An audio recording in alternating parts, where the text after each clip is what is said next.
gentlemen, welcome to another episode. You already know what to do. Do it with me. Of I Need to Know. Yes, sir. Art hates it. If it's your first time tuning in, he hates when I do that dance. You know, hate is a strong word. You hate it. Didn't say it was an incorrect word. Just said it's strong.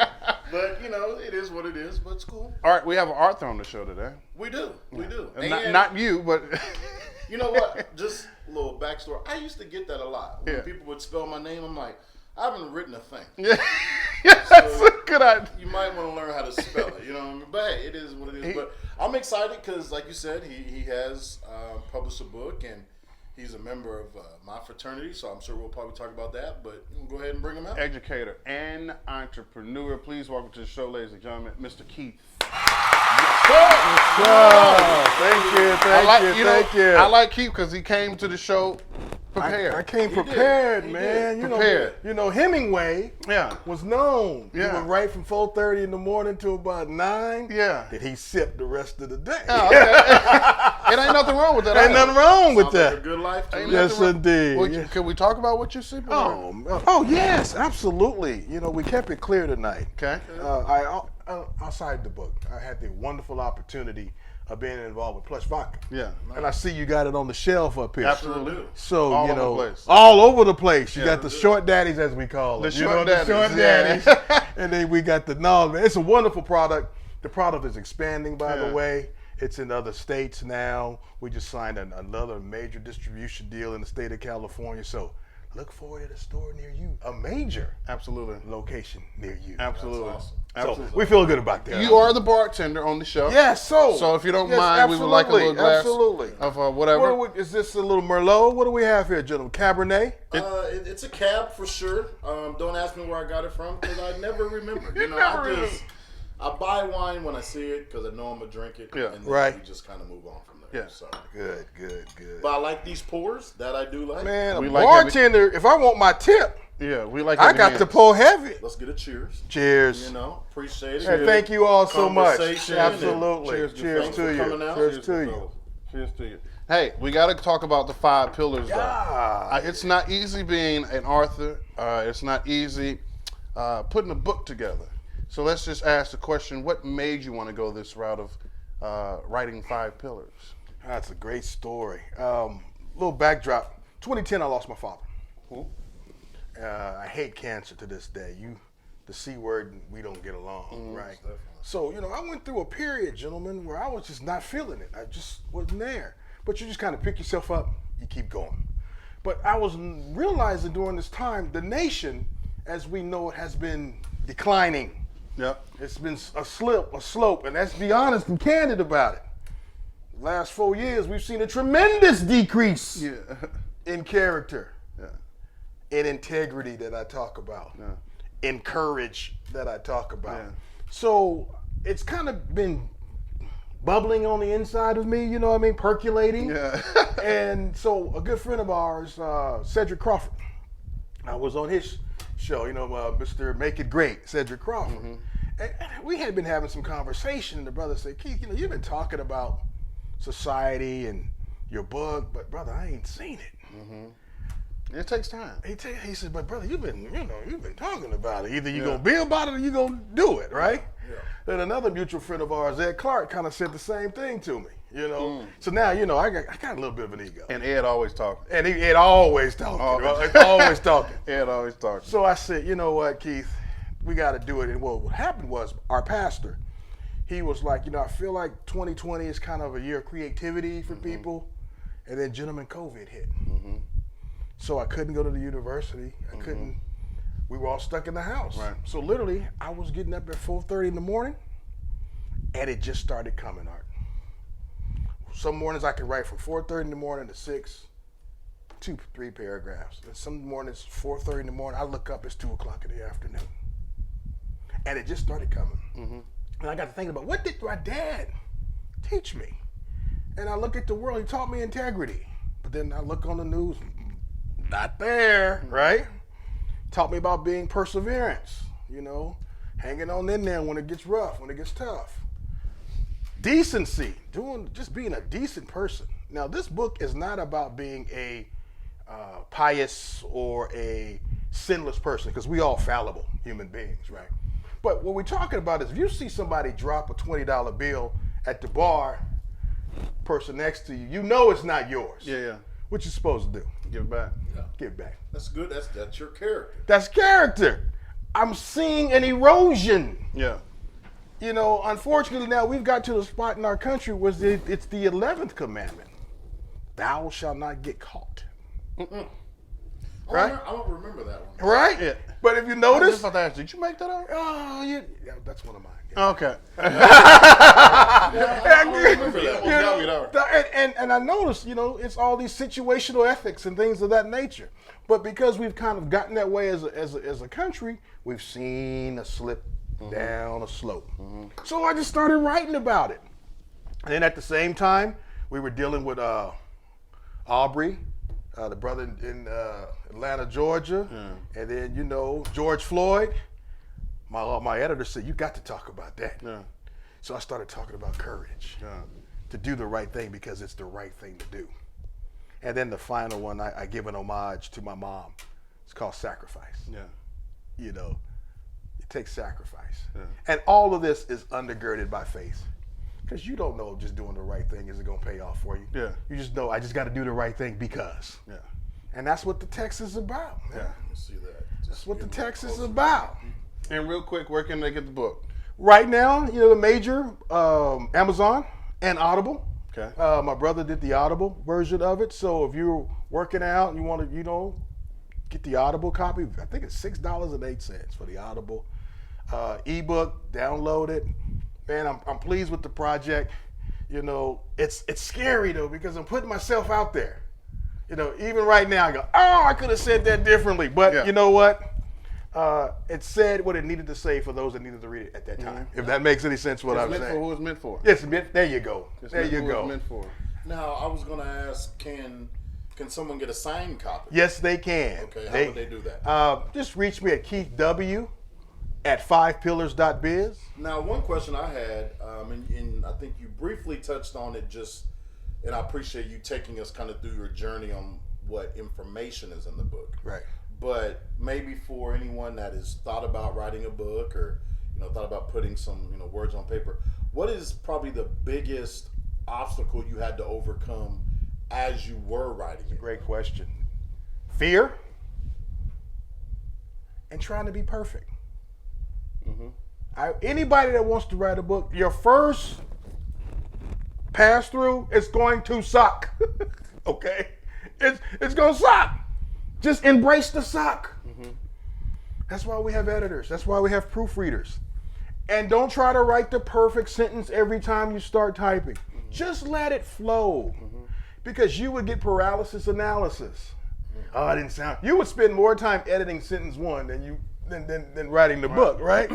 So, and getting over your fear of being vulnerable.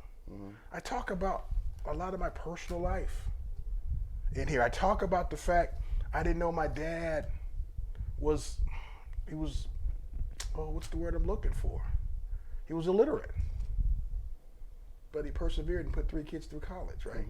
I didn't know that I was his GPS system. When he had a I told a story in the book, he had a job delivering boats. And he would take me along with him. And I thought it was cool. I get to ride with Dad, Spend right? time with Dad, yeah. Right, and we would listen to the OJs. This is the 70s, you know what I mean? But he would say, when you see this sign, you let me know. I didn't think anything about it because this is before we had our Google Maps, you know what I mean? You had to read the atlas, you know what I'm talking about. When you see the sign, let me know. Don't forget now. Oh, Dad, I think I saw it. Okay, he says, what did he say? About a mile. Okay, there it is. He said, now when you see this sign, let me know. All right, Daddy, there it is. Now, when you see this street, let me know. Well, I'm thinking, you know, he just engaged with me. Yeah. I didn't know the man couldn't read the signs. I was his GPS system. But he persevered. Does that make it, man, when I think about, you follow what I'm saying? That's powerful. So that's who I am. That's my makeup. I talk about that all the time when, you know, he had to overcome certain things. Let's be honest about it, gentlemen. He was born in 1942. 1955, no one cared if an African American 13-year-old boy could read or write. Right. This is heavy segregation. Yeah. They didn't care in the South. Yeah. They didn't care. There was no testing Yeah, you're right. for illiteracy or if you didn't get it, you didn't get it. Right. My daddy didn't get it, Yeah. but he persevered. Yeah. And I talk about that a lot. Nice. About in that story. Your two favorite uncles hanging out with our good friend Keith Woodridge, man. Thank you again coming to the show. Thank you, brother. We do call this I Need to Know. You fill in the blank. I need to know, fill in the blank. Is there anything in particular that you need to know? Why do they say they want a good man? But But then when they get one, Oh, wow. he's got to be home by 5. Okay. Because you and I both know we don't get paid for what we do in our profession from 6 to 9:30. That's that networking, right? Yeah. True. Why do they want us home at 5? You know, why are there all these rules? If they're not in a set like this, they mad. If they on the other side, if we ain't hustling and getting it, they complaining. But if we to keep this, because we gone, they complaining. Y'all answer that question for me. I'm not there yet, all right? You haven't gotten there yet? I don't know. I'm not going to generalize and say all women are that way, of course. Of falling in love with the results, but not the journey. You know, because like you said, I mean, you want the house, you want the 2 kids, you want the picket fence, you want all of those things. But to your point, you're bypassing that also means I may have to stay out till 9 o'clock. You know, I may need to go on this extra business trip that maybe the person next to me doesn't go on, but the fact that I went on it, then, you know, I was able to network or whatever it is. So Right. I think, and maybe not to limit it to just women. I just think maybe people in general, they see the end result of what they want in a relationship, but they don't understand that there's a journey that goes along with that. And you have to accept both of that. To get to your results, you got to accept that journey also. I feel like every woman wants a good man. Right?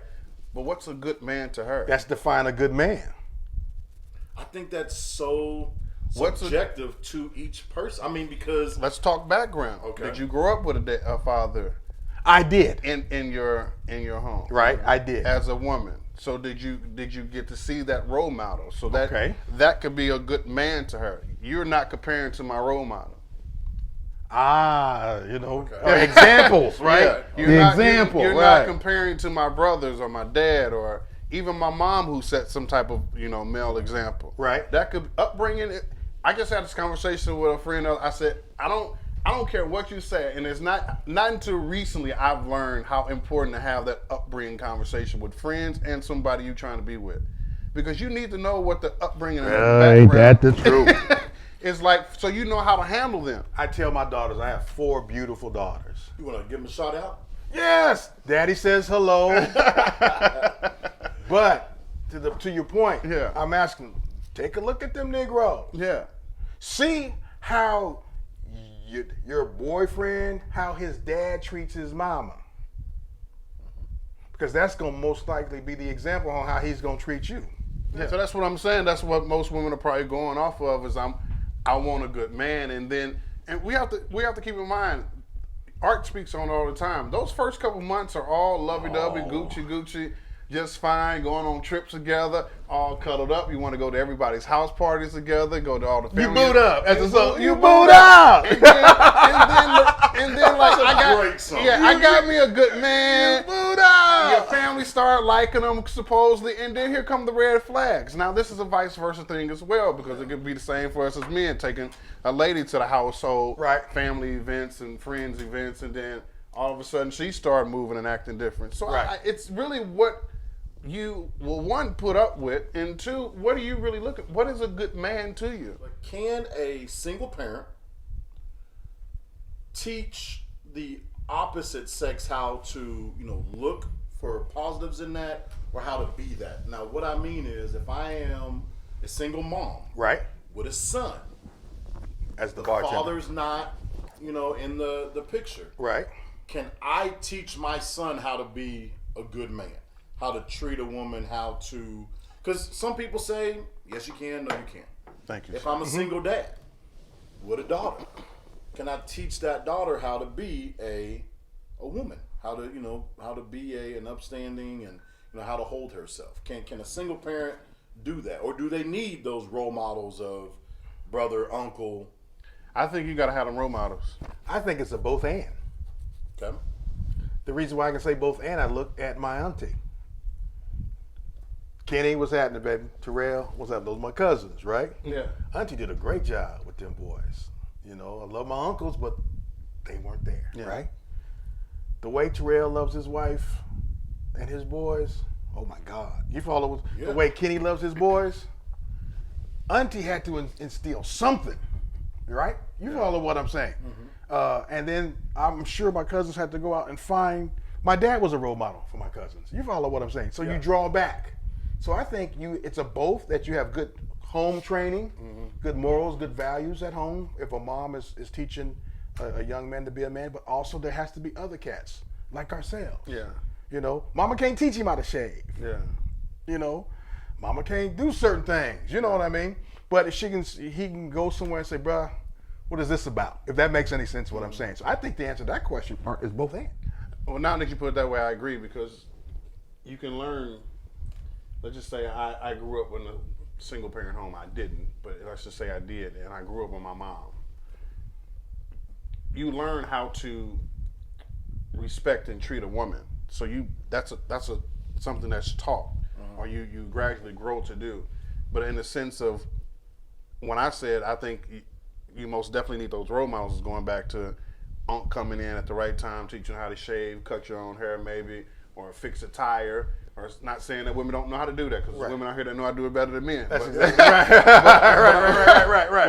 What I'm saying is that's typically the male's job, to teach the son or the nephew or the godson, hey, let's get out and let me teach you this way of life, because I know your mom doing a very good job. And when they would come to spend the summers, Pops was the disciplinarian. Yeah. You follow what, boy? That's enough. Yeah. You follow what? Something about that tenor in the voice that shake us right up. That's you know what I'm true. saying? That's very true. Yes, indeed.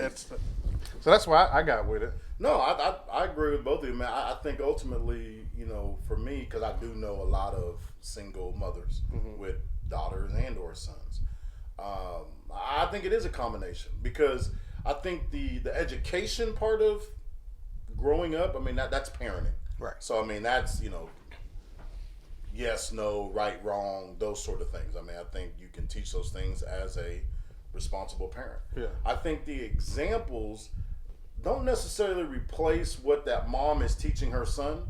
I think it just reiterates what she's teaching. So a single mom, in my opinion, can teach her son how to be an upstanding person, man, as he gets older. But I think if that son takes those examples from the household that his mom is teaching him, and then goes over to his uncle's house and sees his uncle acting the same way, or maybe even acting opposite, Right. it just reinforces what mom is teaching me at home. Yeah. Right. So, so if he does see his uncles loving his wife and doing those things, then it's like, hey, mom is spot on. Like, that's exactly how I need to be. Right. Or if he doesn't, like I said, if it's opposite, then it's like, well, my mom is telling me that's how I really want to be. So, I think it's both. This could play a big part in how kids behave in school, would you say? Oh, absolutely. I'm blessed to sit on the school board for Panama Buena Vista Union School District. Okay. I'm in my 12th year now, believe it or not. That's awesome. And I am seeing even there a deterioration of behavior. Especially, I hate to say it, among boys of color. Those examples. Yep. I was scared to get in trouble in school because I knew it was going to be tight on me when I got home, if that makes any sense what I'm saying. And a lot of cats now, a lot of young brothers now, their role models may be the streets, where it's part of a rite of passage to cuss a teacher out. But I think we're in a different generation. When I grew up, Mrs. Beal, loved Mrs. Beal. She was my 7th grade reading teacher. She would meet my mom in Save Mart in the frozen food section. They have a conversation. How Keith doing? Well, he didn't do this, he didn't do that. You know what I'm saying? It was a closer bond with parents and teachers. That's right. Now, parent will cuss a teacher out. Now it's the teacher's fault, unfortunately, right? But we gotta. I hate to say look back over our shoulder, but there's certain things, and I try to talk about it. We gotta get back to, especially those of us of color, because it was those. It was a village that raised each and every one of you. I remember Mr. Collins who cut my hair.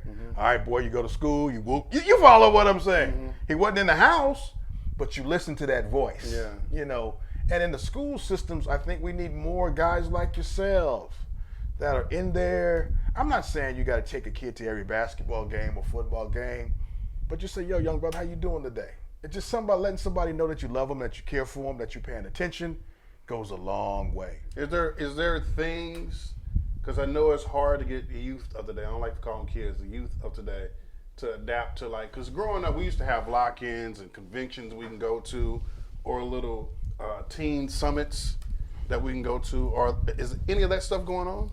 Not that I'm aware of, I'll be honest with you. Well, I mean, we do have Boys to Men. Okay. You know, That's Kevin Moten's, right? Yeah, Yes. We do Boys to Men. I think that's a great mentor program. I've been a part of that, and I think that, you know, the information that's shared with those young men, mostly men of color, you know, is great. I think, to Snacks' point, I think that we have moved away from that. So yeah, so a lot of those examples that, you know, Snacks gave of the lock-ins, and, you know, we could go on and on about the things that we used to do, NYSP, all those different things. I think the importance, perhaps, and maybe, you know, I'd be interested to hear what you guys say. I think the importance of those things has somewhat diminished. They're still around, but it's not like you have to go to that. Like when I was growing up, Wichita, Kansas, Midwest kid, if you didn't go to NYSP during the summer, who are you? Like, I mean, because that's where all your friends were. Right, right. You know, everybody was there. I mean, so when it came time to go to college, like, I was already used to Wichita State. I've been going there. All right. You know, I've been going there since I was 8 years old. You know, Yeah. so, and I think that's important because what that also does is, even though it's totally different, you know, kind of experience, it puts college something that's obtainable. Maybe, and I need to know is, why do you think the importance or the stress of mentorship is perhaps, you know, diminished a little bit over the years? I think it left the household. Unfortunately, I think we're now in a very individualistic society. I got to get mine. I Don't got have mine. time- I don't ain't have got time time. for it, yeah. You know, I got to get my hustle on. Yeah. I got to make my paper. Yeah. Young man, I got mine. You got here and you get yours. But, you know, you didn't get yours. Somebody helped you along the way. Yeah. Somebody loved you. Somebody attended to you. Somebody cared for you. Someone paid attention to you, right? I think we live now in a me, myself, and I. You know, and it's got to change, or we will lose another generation. But that's why I'm saying these type of entities that I'm talking about, even after school things are, and again, I'm maybe speaking out of context, but I don't think they're as strong as they were when we were growing up. There was an after school program everywhere when we was growing up. But my after school program was music. So that's what I'm saying. So- I saw those out there. I don't think there's enough outlets for those kids to be like, okay, that would take a kid or two off the block for sure, because every kid wants to produce. Right. And maybe you find different ways that links around social media, because everybody wants to be social media famous. Okay, so how do you? There's somebody out there that knows how to gain followers. So would you say then, are these examples in which you give not as, you know, in the forefront as they were before, or they just need to shift their focus Most definitely. to match the times? Yeah, You most know, definitely. NYSP, when I was growing up, tennis, basketball, swimming, you know, all the things just kind of keep you busy, if you will. Right. They're fun, but just kind of keep you busy. Doesn't, you know, do those programs now need to be more, You know what? technology based? He brings a good point, those right? STEM camps, you know. He brings up a good point. If a young man is on a video game all day playing Madden, Why not teach them teach coding? him how to code. Yeah. If he listen to his beat all day, like, you know, all right, he want to be the producer. Let's teach him how to. And here's the thing, I don't have my cell phone, but you can do it on your cell phones now. Listen, the cell phone Right? today is That's what I'm saying. So I'm with you. I think these things are still around. They just haven't changed. Yeah. You just got to make it relatable to, because since I've been here, and I can be at fault to this because I have a platform to where I could probably start a team summit or whatever the case is. Maybe you should. I'm with it, with the backing. Yeah, but I don't. You just have to make it relatable because I don't think these, especially that, we had parties to go to in high school, and I'm not talking about house parties. There was actually venues you can go and party as a high schooler and not selling alcohol. And you had something to look forward to. Now they don't have nothing to look forward to other than Friday night football or a basketball game that they probably don't even go to. Well, and I think it's because also the advent of the video game. I don't really need to coalesce with somebody because I can sit in my room with my headphones on. The world is becoming more antisocial. But but at the same time, I'm playing with somebody in Australia. Yeah, Exactly. but I ain't got to sit next to him. But I ain't got to sit next to it. Yeah. Now, what I would say to that, I mean, I love this conversation segment here. Is, you know, if you're watching and you have a passion for that, like you said with backing, somebody's going to see this, Right? You know, and somebody may say, hey, I have the same idea, or maybe they did something. You know, I know we're, you know, in the pandemic, so maybe it was 2 summers ago now, but maybe they did do something, you know, and they'd love to, you know, kickstart it again. You know, I think if either one of us could be a catalyst to help that be successful, I think we would all do that. And I would tell them, you know, be the change you want to see. You know, when you look at the mirror, Yeah. don't wait on anybody else. Yeah. Now, Keith, I know I mentioned it earlier. You know, maybe something that, you know, I need to know or the fans. So you're a member of a fraternity. Yes. Okay. Yes, What the fraternity- best. what fraternity is Phi that? Beta Sigma, baby. Well, I've heard of it. You know, Phi Beta Sigma. I've heard of it. Spring 87. I've had my yes, fair share of sir. frat parties, guys. So what I was going to say was maybe tell the viewer, why did you pick that organization? Because there's other ones. I can tell you why. I was at Summer Bridge, Okay. 1985. I'm telling my age now. That's all right. You know what happens. Telling my age now. Still in your prime. There was 3 cats. John T. Petty Jr., Kevin Harris, and he's gone on to be with the Lord, Walter Robinson. These cats just came around me. Now, listen, I'm from Merced, California. You know, Shout out Merced. what's up, hometown? Merced is 45 miles north of Fresno. See, Keith knew I didn't know what that was. 45 miles north of Fresno. And again, I'm a first generation college student. I get in my Chevy Love truck, we're going to Summer Bridge. The reason why I went to Summer Bridge because they said they was going to pay us $300. I was like, how much? I'm there. If that makes any sense what I'm saying. Yeah. So I go on this campus, and the first weekend, I take that back, the second weekend, I was going to go home to go wash clothes. Summer Bridge. John, who was my peer advisor, says, where you going? He says, man, I'm going on wash. He says, man, look, boy, them clothes, I'll take you to the laundromat. He says, there's a party this weekend. Won't you come? All right, cool. Now, when he comes to pick me up, he's got these different wording on his chest. You know, these letters that I come to find out later. And Greek letters. These Greek letters. I'm like, bro, what's that? He says, I'll tell you about that later on. Just come to the party. Yeah. So he gets to the party. I'm with him. All of a sudden, the women, I didn't know it was the women. It was the women. John! What's up, John? And he walking around. Then all of a sudden, halfway through the party, he says, man, just stand over here. Other cats who wearing the same letters, they start doing this dance. And the women are going crazy. I'm like, wait a minute. If I got to just wear these colors and can learn this, I'm in. That's what I'm thinking to myself, right? Come on, I'm 17, 18 years old. But then a year later, I get this letter in the mail. It's an invite to a thing they don't call it. They call them smokers. They call them back there. They don't call that anymore. And I walk into a room. There's Walter Robinson. He was my EOP counselor. There's Eddie Adams. He was my financial aide. There's Oscar Scott. There's all these brothers on campus and these numbers. And they said, we want you to be a part of our brotherhood. Now, you got to have a GPA requirement. You follow what I'm saying? Yeah. We've been watching you for a year. You've been watching? Yeah, bro. We've been watching you Investigating. for a year. And then when I found out more about them, again, you know, culture for service, service for humanity, bigger and better business, you know, social action, education. And I try to embody all of our programs. I'm an educator. I get involved with civil and social rights. You know, I own my own business. So I embody our 3 programs inside Phi Beta Sigma. So I crossed in spring '87. You know, fortunate enough to meet Brother Smith here, and we are charter members of Rho Rho Sigma, which is our graduate chapter here in this community.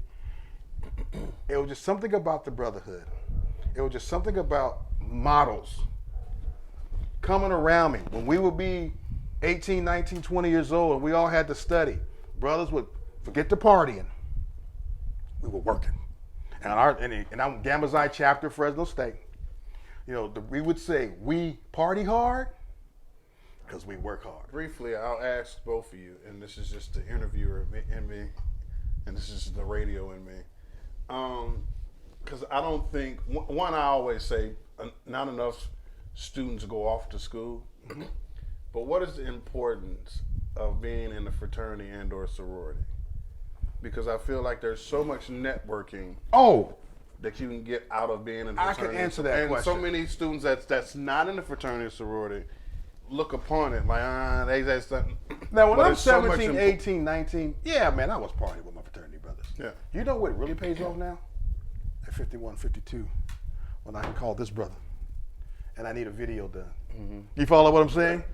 Or a brother's child needs something. Or I own my own business. My good fraternity, Charlie Jones, what's up, CJ? His book is coming out. I'm going to be promoting his book, you know. So it's about the network. And now, amongst all Greeks, the Divine Nine, we were made competitive when we were undergraduates. Now we all work together for a common cause. I think networking is just the number one thing. When you're younger, yes, you know, maybe it's just the enjoyment of it. And I can speak from that position, having joined the Brotherhood as a graduate member. So I didn't do the undergrad on campus. I don't even think we had it on my campus at the time. We had Greek, yes, but I don't think we had a chapter like we do now. I mean, I've been back and they have it now. But for me, it was the networking. It was being able to, and I can think of an example of walking through the Denver International Airport with a shirt on and hearing a blue five from somewhere off here to the left, and it was the guy working at Chick-fil-A who was a fraternity member, going and just having a conversation. Have a conversation. You know, and having that bond right away. Of course, I've never seen this person before, probably never see him again. But he saw my shirt, and then we have that connection. So I think it's just that networking part. Like I said, if you need something, you know, give me a call. And I haven't ran into a brother yet that's not going to make that work. If I got stuck in LA a couple years back, missed my ride back. That's when I was still riding that bus, you know, 'cause I didn't want to drive with the Grapevine. I missed it. I didn't get my bag in time, and it was gone. Called somebody up, stayed out their house. Because I grew up in a frat / sorority household. My mom's a Delta, my brother's Omega, and you're a grad, and you're undergrad now, correct? Hey, I was an undergrad. I'm a graduate chapter now, but I pledged undergrad. Yeah. So, but why is grad looked upon to do it? Yeah, differently. That's always been a thing, at least back in the Midwest. It's always been you players grad chapter. Yeah. Why has that been looked upon? Well, I think Keith can probably touch on it because you have that undergraduate experience. Well, everybody's got their own road. Yeah. My roommate, what's up, Bone? Good word. He pledged undergrad, but it damn near cost him his 2 semesters. It's engineering, if that makes any sense what I'm saying. So everybody's got their own path, man. I don't down a brother whether he pledged undergrad or grad. This is my brother, right? And people's timing is different, if that makes any sense. Yeah. Art may not have had any interest as an undergraduate. It don't make him no different. He's still Sigma. Right. You follow what I'm saying? Well, that's how I always looked He's at it. still But I'm Sigma. like, why are you downplaying this person that's doing it through grad? His life. Imagine being a pre-med student trying to pledge. That's tough. Ain't no way. Yeah. Not my generation. Not my era. It's tough. Ain't no way, Yeah. right? So everybody's got their own path, Yeah. man, and that's unfortunate that people, try to rank a brother whether you were Yeah. undergrad Yeah. or. And this is a grown man. Now, the foolishness we did as an undergrad, I'm not putting this man through that. We ain't gonna have that No, conversation. we ain't gotta go that deep. And you're right. We're not gonna go that Yeah, deep. we're not But gonna I think, honestly, that's why I kind of wanted Keith to go first, having that undergrad experience. I think that it's a mindset. I mean, again, not to get in any sort of detail, but I think that those that did undergraduate, they remember what their experience was. Good, bad, great, ugly, whatever you want to say. And I think they go into it thinking that a grad did not have that same experience. So we're different levels of brotherhood, if you will. And yet when you boil down, how different really was your experience? Because of the timing of it. I mean, it may have just... And I can say that because, yes, I came through as grad, but I've also helped bring Undergrad. 2 lines of undergraduates in and a line of grad. And so I can tell you, just in terms of the process, not getting any technical, it's not that different. Yeah. And it shouldn't be, because your ultimate goal is to be on the same playing field as the brother you're standing next to, so it shouldn't be that different. We equals. When it's drastically different, I think you will look at people differently, and that's not the goal. And I know you guys want to know what goes into play. Ain't your business. Mind Ain't your your business. business. Mind your business. Mind your business. Each divine nine is different. Okay? Mind your And if business. you want to find out, you're just gonna have to go on. You're go gonna have to online. reach out. You Yeah, got, go you got to online. Hey mind man, your it's been. business. Oh, go ahead. No, I was I'm gonna sorry. say the last thing before we get out of here. The one thing about joining the fraternity I thought was funny. 2 things. Sorry. One, going back to the people that were in the room when you first went to your information, they call them smokers. I work at CSUB, as many of the viewers know. So at the time, we had Coach Barnes, head men's basketball coach. We had Dr. Thomas Wallace. We had President Mitchell.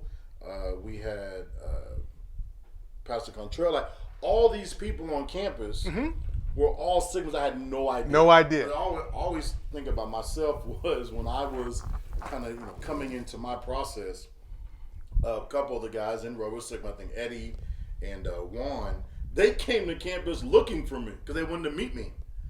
But they didn't. I mean, I didn't know them. They didn't know me. So they didn't know where my office was. Yeah. Right. And they joke with me to this day. Like, man, if we'd have found you, I don't know. I don't. I say, hey, but if we'd have found you, man, I say, hey, I was hiding. I didn't know. They were coming. But it's that camaraderie. It's a always been camaraderie. fun, That's right. you know. There's a camaraderie I that came you through the have. LA chapter. Shout out to Sammy, who was my dean, best dean in the world. I always say that. By crossing LA on a Tuesday, we had a game on Wednesday back here in Bakersfield. We had a game that night on Wednesday. Wednesday, game on Thursday. And I met 12 people in Bakersfield never seen in my life at a Denny's the next day. Would they have to reschedule if you had to work a game on your crossing? I know how serious it gets. No, it is. And actually, that's a great question, because what I'll tell you is February 17th. I need to know. Listen, February 17th was exactly 3 days after we had all them mudslides on the 5. Oh wow! Wow! Yeah. And so now again, you don't know that this is the night you're gonna cross. You just another meeting. Another meeting. That's right. But it was raining like crazy. It was raining, and it was just like, so I get on the phone, Sammy, I know you're watching this, you remember this. He was like, so you gonna come or you're not gonna come? I was like, well, it's raining, maybe not safe. He's like, oh, so you're not coming? Made you feel so bad. So you just not made you feel so bad. You're just not gonna come. Yeah. So to your question, rescheduling, we're not rescheduling. You're gonna make this work. Like, we're gonna find the time to fit this in. So let's say I had a game that night. That means We have 12 principles called the 12-inch rule. that meeting just would have happened at midnight. We're gonna do it. He had to persevere. He had to do something. So you was driving the coastline to get there. No, I went through, and it wasn't that bad. I mean, granted, those spots where it was, I'd slid down, take it slow. But no, and obviously it was safe enough to come. It's just, giving people a hard time. But no, you gonna make it work. You're gonna make it work, man. But you want to though, so it's not something that you're being forced to do. Yeah. I mean, you want to make that work. I just had to joke with y'all because I know how serious it gets. Hey, Oh, it can get serious. I It saw my brother online. I was like, you a good one, bro. You a good one, bro. Where did he pledge? Omega. Oh, well, no, where? St. Louis. I don't know the chapters, but St. Louis University. Yeah. Got it. What are the Bullins? Billikens. Billikens. There Yeah. it is. Gotcha. I want to say 96. Don't give me the line though. All right.